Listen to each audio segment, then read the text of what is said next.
আমার ছবি এবং আমার নাম ব্যবহার করে সোকল ফ্যান পেজ, এই পেজ সেই পেজ, এগুলা অনেক গজায় উঠছে।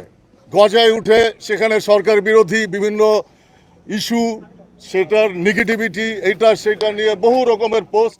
জনপ্রিয় অভিনেতা ও গীতিকার মার্জুক রাসেল নামের একটি ফেসবুক পেজ থেকে কোটা সংস্কার আন্দোলনের পক্ষে একের পর এক প্রচারণা চালিয়ে স্ট্যাটাস দেওয়া হয়েছে এবং তা ভাইরালও হয়েছে।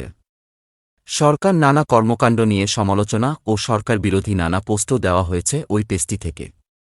পোস্টগুলোতে হাজার হাজার লাইক ও কমেন্ট পড়েছে এবং শেয়ারও হয়েছে হাজার হাজার। সাধারণ মানুষের ধারণা মার্জুক রাসেলই এমনটি করছেন, কিন্তু সোশ্যালে ভাইরাল হওয়া সেই পেজটি মার্জুক রাসেলের নয়। কেউ তার নাম ও ছবি ব্যবহার করে এমনটা করছেন বলে জানিয়েছেন মার্জুক রাসেল। বিষয়টি নিয়ে অভিযোগ জানাতে রোববার রাজধানীর ডিবি কার্যালয়ে আসেন অভিনেতা মার্জুক রাসেল।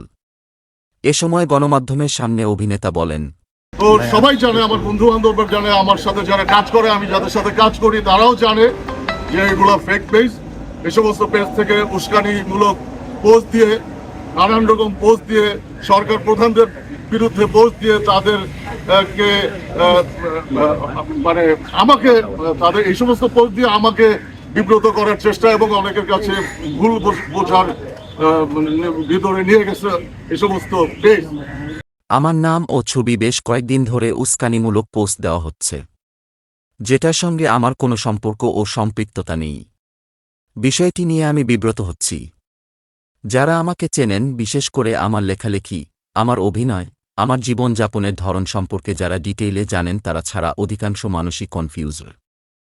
এ সময় মার্জুক রাসেল আরও জানান, তার নামে ফেসবুকে কয়েকশো ফেক পেজ চালু রয়েছে। সেসব থেকে নানা উস্কানিমূলক পোস্ট করা হচ্ছে। তিনি এসবের বিহিত চান, তাই ডিবি অফিসে এসেছেন।